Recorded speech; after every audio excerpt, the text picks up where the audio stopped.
주셨고 밤에는 불빛으로 그들을 인도하셨습니다. 사막에서 바위를 쪼개어 바닷물처럼 풍족하게 마실 물을 주셨습니다. 바위 틈에서 생수가 나게 하시고 강물처럼 풍성히 흐르게 하셨습니다. 그러나 그들은 계속해서 하나님께 죄를 지었습니다. 그들은 광야를 지나는 동안 가장 높으신 분께 대들었던 것입니다. 그들은 그들의 욕심대로 음식을 구하여 마음속으로 하나님을 시험하였습니다. 그들은 하나님을 향해 빈정대면서 말했습니다. 하나님이 우리를 위해 광야에서 식탁을 차려줄 수 있을까? 바위를 쳐서 물이 나오게 하셨고 물이 흘러나와 시내처럼 풍성하게 적셔주셨지만 하나님께서 우리에게 먹을 밥을 주실 수 있을까? 하나님께서 우리에게 씹을 고기까지 주실 수 있을까? 여호와께서 이 말을 듣고 무척 노하셨습니다. 여호와께서는 야곱의 자손을 향해서 불같이 화를 내셨고 이스라엘 자손을 향한 여호와의 분노는 점점 커져갔습니다. 이는 그들이 하나님을 믿지 않았고 하나님께서 베푸신 구원도 믿지 않았기 때문이었습니다. 그러나 하나님께서는 하늘의 명령을 내리시고 하늘의 문을 여셨습니다. 하늘에서 만나를 비같이 풍성하게 내려 그들을 먹이시고 하늘의 양식을 내려주셨으니 사람들이 천사의 음식을 먹은 것입니다. 하나님께서 그들에게 풍족한 양식을 보내주신 것입니다. 또한 하나님은 하늘로부터 동풍을 불게 하시고 크신 힘으로 남풍을 일으키셨습니다. 하나님은 그들 위에 고기를 먼지처럼 많이 부어주셨습니다. 하늘을 나는 새들이 바닷가의 모래처럼 많아졌습니다. 하나님께서는 그 새들을 천막 가까이로 데려와 모두 그 주변에 떨어지게 하셨습니다. 사람들은 배가 부르도록 먹었습니다. 그들이 바라던 것을 하나님께서는 넉넉히 주셨습니다. 그러나 그들이 욕심을 버리지 못하고 아직 그 음식이 입안에 있을 때 하나님께서 그들에게 분노하셨습니다. 하나님은 그들 가운데서 건장한 자들을 죽이셨고 이스라엘의 청년들을 치셨습니다. 하지만 그들은 계속해서 죄를 지었습니다. 기적을 보면서도 그것을 믿지 않았습니다. 그래서 하나님께서는 그들의 삶을 무가치하게 만드셨고 두려움으로 인생을 마치게 하셨습니다.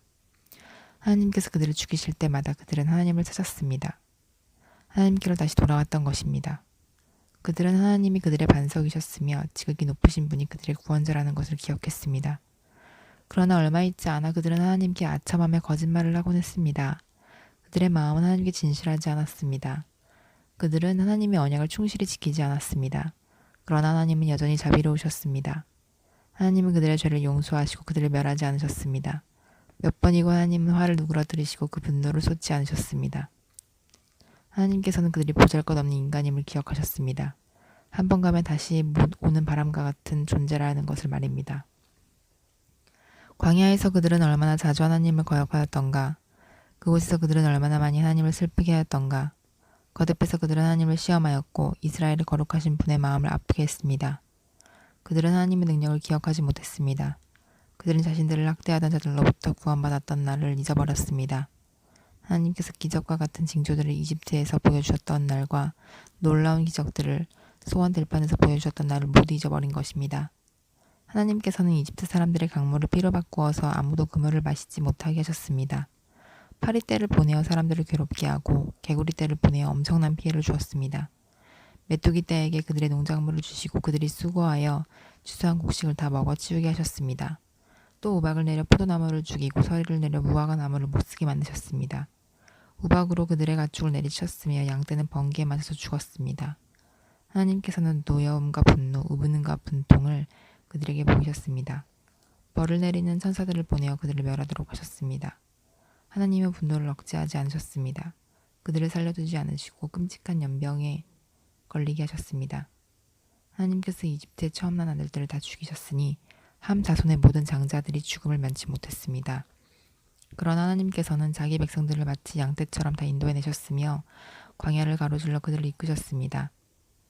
하나님께서 그들을 안전하게 인도하셨으므로 그들은 무서워하지 않았습니다. 그러나 그들의 원수들은 모두 물에 빠져 죽고 말았습니다. 하나님은 그들을 거룩한 땅으로 인도하셨습니다. 주의 크신 능력으로 마련해 두신 산지였습니다. 그리고 하나님은 이스라엘이 보는 앞에서 다른 민족들을 쫓아내시고 이스라엘 지파에게 그들의 땅을 나누어 주셨으며 이스라엘 백성들에게 그들의 집을 거처로 주셨습니다. 그러나 그들은 다시 하나님을 시험하고 지극히 높으신 분께 반역하며 그분의 계명을 지키지 않았습니다. 그들은 옛 조상들처럼 불순종하였고 믿음이 없었습니다. 그분 화살처럼 믿을 수 없는 자들이었습니다. 그들은 산당을 만들어 하나님을 화나게 했고 우상을 섬겨서 하나님을 질투나게 하였습니다. 하나님께서 그들을 보시며 분노하셨습니다. 그리고는 이스라엘 백성을 완전히 버리셨습니다. 하나님께서 실로의 성막 그 사람들 가운데 만들어 놓으신 성막을 떠나셨습니다. 주의 능력을 나타내는 법궤마저도 빼앗기게 하시어 자신의 원수의 손아귀에 넘기셨습니다. 하나님 자신의 백성들을 원수의 칼에 죽게 하셨으며 자신의 백성에게 주신 기업에 대해서도 화를 내셨습니다. 젊은이들은 불에 타 죽고 젊은 처녀들은 결혼할 사람을 잃게 되었습니다. 그들의 제사장들은 칼에 맞아 죽었으며 남편을 잃은 여인들은 울 힘조차 없었습니다. 그때 주께서 잠에서 깨어난 듯 일어나셨습니다. 마치 포도주 가운데에서 깨어난 사람처럼 일어나셨습니다. 하나님은 원수들을 물리치시고 그들을 영원히 부끄럽게 만드셨습니다. 그때 하나님께서는 요셉의 집안을 버리시고 에브라임 지파를 택하지 않으셨습니다. 그 대신 유다 지파가 그가 사랑하셨던 시온산을 택하셨습니다. 하나님은 그의 성소를 산처럼 높이 세우시고 그가 옛적에 세우신 땅처럼 견고히 세우셨습니다. 하나님은 다윗을 양 우리에서 불러내시고 그의 종으로 택하셨습니다. 하나님은 다윗을 양 지키는 중에서 불러내어 자기의 백성 야곱의 목자로 자기의 기업인 이스라엘의 목자로 삼으셨습니다. 그러자 다윗은 순전한 마음으로 그들을 잘 길렀고 능숙한 솜씨로 그들을 잘 인도하였습니다. 아멘.